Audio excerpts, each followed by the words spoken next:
Hi, it's Mids from My Life Mids. Thank you so much for stopping by. Today I thought I would do a face-to-face video. In my last Stationery Sunday video, I asked if you had any questions, so I thought I would answer those questions, and also you can watch me journal in my Hobonichi Cousin. I have it running, the video running behind the camera, so I might look up there from time to time. But anyways, I have my questions written down here, and let's get started. So one of the first questions that I had was, I'm interested in seeing how you store your stationery in your journals. I they're all like all of my completed journals, like my traveler's notebook inserts, like the long ones, the regular size ones. I just kind of slot them in side by side, and they're all in like a drawer, and it's really not ideal, but I don't know if you remember, I mentioned, you know how the Travelers Company has the binder set that you can I think you can hold two or three or four, depending on how thick your inserts are, but you can hold them in one binder.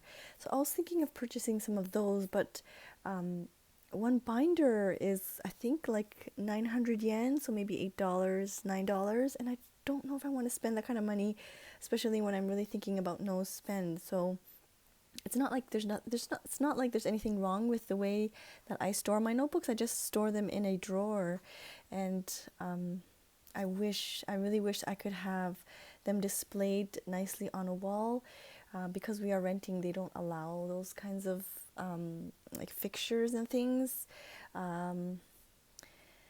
Yeah, and I don't know. So ideally in the future, I would like to have something on the wall so that I can have them displayed nicely on the wall, so that I can easily take one journal and flip through them. And because I find a lot of inspiration in my previous journals, and I like to flip through the pages, and my kids love to flip through the pages as well. So in the future, that's what I hope to do. And if that, one of these days, if that does get set up, then I hope to share that with you.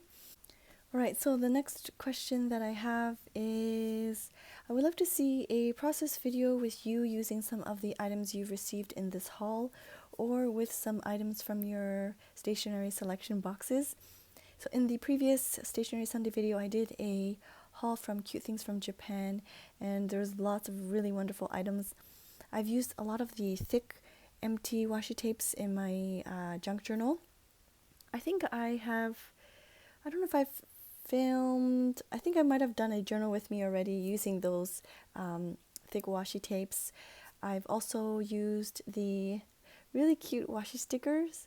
I don't know if you remember, they were like really cute designs with cats, and they were kind of like a watercolor type of thing. I used them in my Sanrio journal with me, and I use them a lot in my Hobonichi Techo pages. Let me just quickly take it out and see if I can show you some pages. But I use them often in my journal because they're just so small, and like they're really easy to just stick them down. Oh, I used some washi tape here. I filmed a journal with me of these pages, but I will have to do probably like a flip through one of these days. You'll see some, oh, this one here is, so you'll see those kinds of stickers and washi up here. I'll have to do a flip through. I think it's probably been a month since the last flip through, so I'll have to do one soon. And what's the other part? Some items from the stationery selection boxes. Yes, it's so difficult to time it because I don't want to include the items in my journal with me videos before I post the unboxing, but I really have to plan that out. It's my fault, so I have to plan that out so that I can do that for you. So thank you for your comment. Next question, let's see. Oh, Grace, if you don't know Grace, she has a YouTube channel. I'll post her YouTube channel down below. She said, I would like to know what you would like from other countries. I don't know. Japan has pretty much everything that I need. I love eating. So I love snacks, I guess, and little chocolates and things. I'm not sure. I love receiving postcards and letters from people overseas. I like to stick them in my journals as as tip ins, and it's just a really nice reminder when I'm looking through my previous journals. It's a really nice reminder to myself, where these friends are from all over the world. So I really, really enjoy like letters and postcards and things like that. Another one is there's a lot of stationery in Japan that we don't get in the West, and I would love to know more about. I would love to hear more about the ones you found to be better or worse. Oh, that's a good question. Um, when I was living in Canada, to be honest with you, I didn't really get into stationery until I moved to Japan, so I wasn't aware of the stationery in Canada that much. Like, I wasn't really into it. Of course, I was journaling and things when I was in school. I was planning and things like that, but I wasn't really into stationery like I am right now. I really got into it once I moved to Japan, and I think a lot of the items you can get from online shops nowadays, and it's just so convenient. It may take a while to get to where you are, but a lot of stores, online shops offer really great stationery things. Um, just a little story, like back in the day when my husband and I were dating, I remember him taking out the friction pen, and I was like, what is this? And he's like, it's an erasable pen. And I was like, oh, okay, it's, probably not that great. I don't know if you remember, I don't know who made them. I think it was Papermate. They made the blue one with the blue eraser at the top of the cap, and you would erase the pen, and it would kind of work. The ink would kind of erase, but sometimes the rubber or the eraser part would kind of deteriorate and leave like eraser marks. I don't know if you, this is so long ago, but that was the only erasable pen that I knew of. And when my husband showed this to me, this is like, I don't know, 6, 7 years ago maybe, I was so surprised. Like, this friction pen just erased, and there was no residue, there was no eraser bits on the paper. I was so shocked, and he's like, what's so, like, for him it was so normal. And even my in-laws were telling me, like, I can't believe you're doing this stationery selection box. It's, to us, the stationery here is just stationery. It's nothing it's nothing extraordinary, or it's nothing out of the ordinary, sorry. And he's like, I guess someone like you that's hasn't lived here, they can really appreciate that, and that you can really share with people overseas is really nice. And I guess that is true. So I'm like really on a tangent here. Sorry about that. What do I find? What? Would like to hear more about the ones that you found to be better or worse. I think the West has a lot of craft supplies and crafting supplies. They're really great at doing. They don't have that here, and I don't understand why. Even like some online shops, some Japanese online shops, and probably because my Japanese is really not that great. My Japanese searching skills are not that great online, but I don't know why they don't sell crafting supplies here in the stores. Like, I don't get it. Like Tim Holtz and the distress inks and paints and oxides and things, and stencils and stamps, I think they would be very popular here, and I don't know why it's not readily available. I mean, I'm guessing, that has to do with importing and things like that, and maybe there's restrictions. I'm not 100% sure, but the West, like North America, has really, really great scrapbooking items that I really miss. And when I visited Canada back, I don't know, maybe 2, 3 years ago, that was one of my first things on my purchase list was to visit Michael's and just browse through the aisle so that I can buy or stock up on craft supplies, because I just can't get them here. I mean, I can purchase from scrapbook.com and Simon Says Stamp and some other stores, but it's different when you can go to the actual store and see the different papers and like the scrapbooking papers and things. So that I think North America does a lot better than Japan.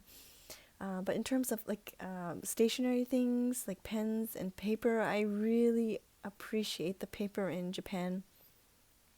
Even just the normal like school notebooks, they're really nice. The paper's really nice.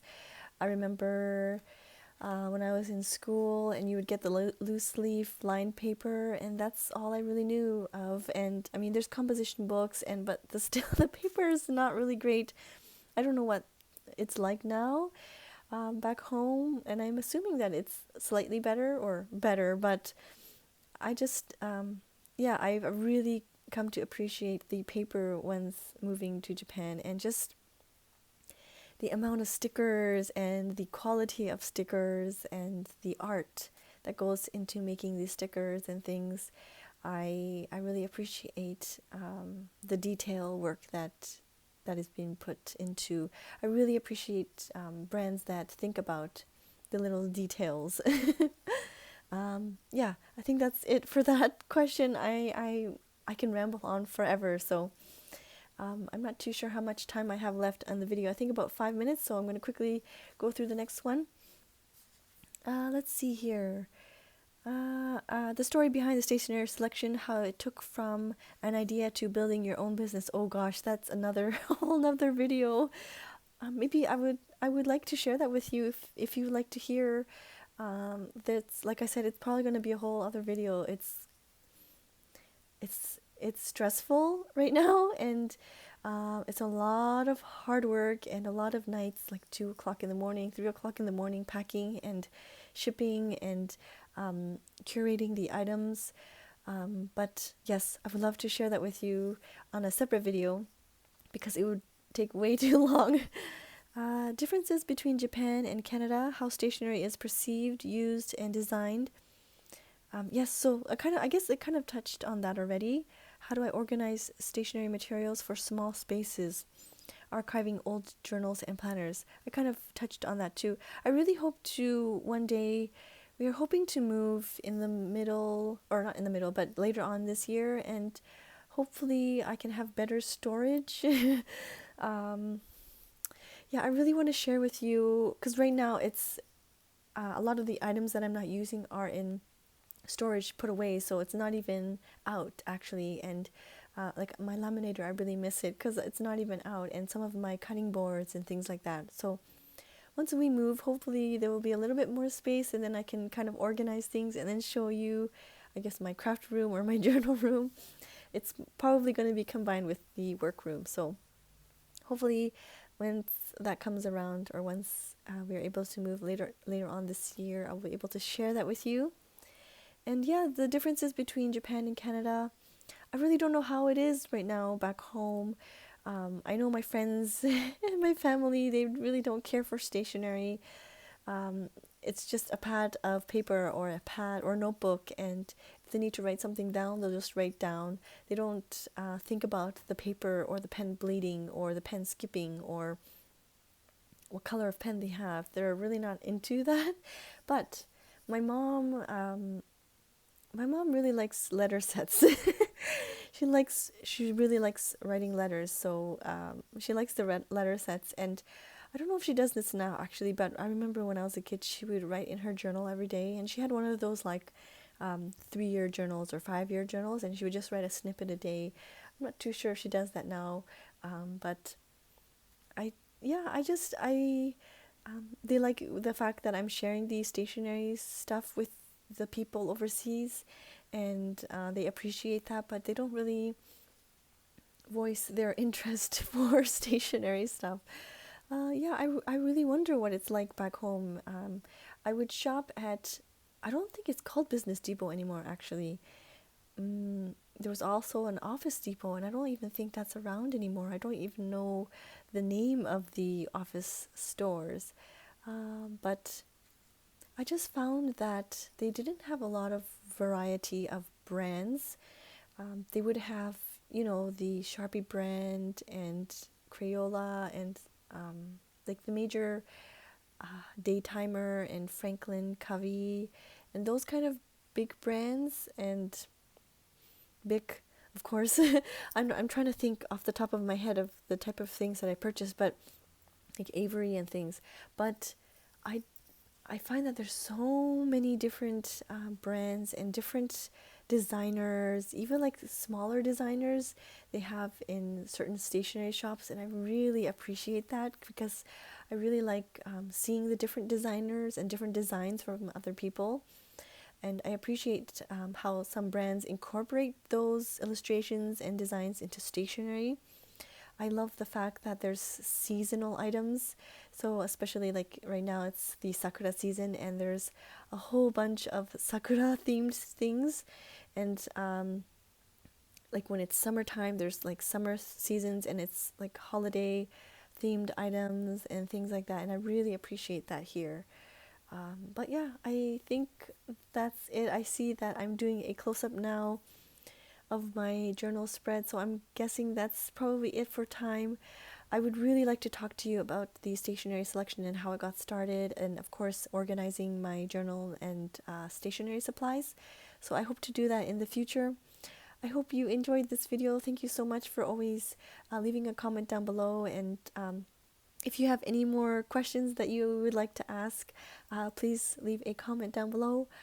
Yeah, I think that's it. I might be, I'm seeing a clip that I took of my daughter here, so I might be inserting that. You might see a little bit of that. But anyways, thank you so much for watching. Bye-bye.